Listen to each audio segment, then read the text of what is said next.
እና ጋይስ አሁን ደግሞ የሆነች መንታ ያረገዘች ልጅ አለች። በዲኤንኤ መንታ ነው ተብያለሁኝ ብላናለች። ትላንትና መንታ ያስረገዘ ድራይቨርም አለ።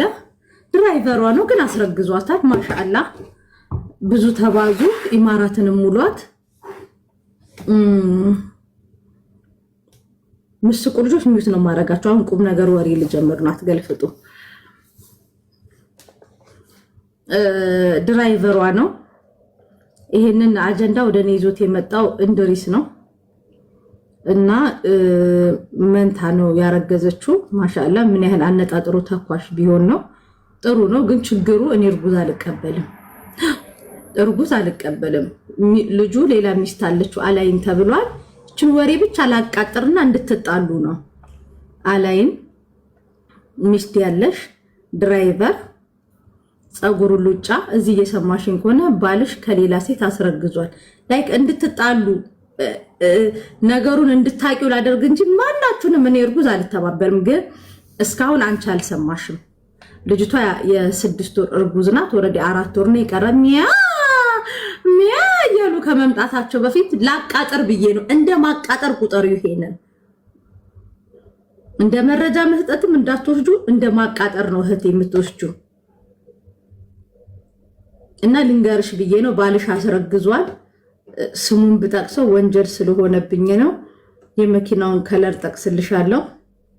ምልክት ደግሞ በቅርቡ ተጋጭቶ ነበር። ሚስቱ እዚህ ካለሽ ስሚ፣ ባልሽ አስረግዟል። ሚስቱ እዚህ ካለሽ ስሚ። በቅርቡ ምልክት ተጋጭቷል። ተጋጭቶ አብራችሁ ሄዳችሁ ኢንሹራንስ ቦታ ምናምን እንትን ብላችኋል።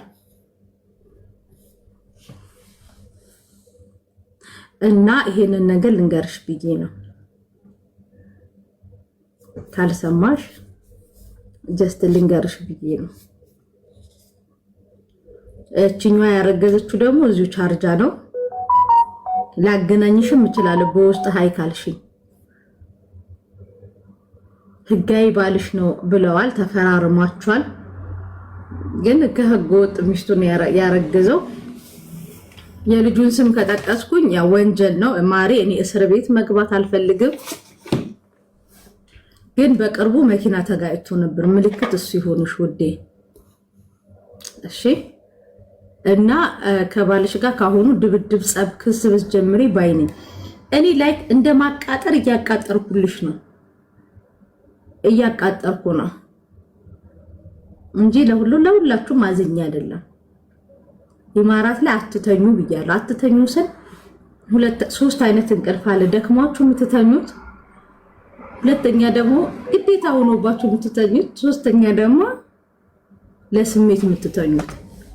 ሶስተኛውን አትተኙ ብያለሁ እኔ። አትተኙ ተለይ አትተኙ። ሶስተኛውን አትተኙ ብያለሁ። አትተኙ።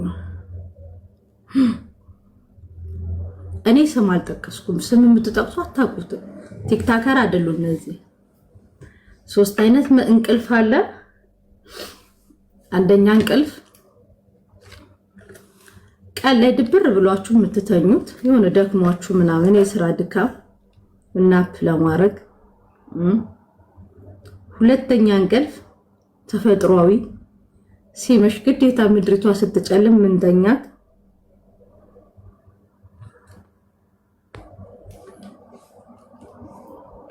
ሶስተኛ ግን የስሜት እንቅልፍ።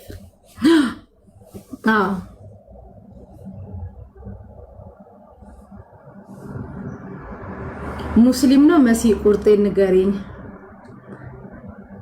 ሙስሊምም ይሁን ኦርቶዶክስ ድርጊታቸው እምነታቸውን አይገልጽም። አሁን ሙስሊም ነው ስልሽ ሙስሊም ማለት በሚሊዮን የሚከተለው የሃይማኖት የተከበረ ሃይማኖት ነው።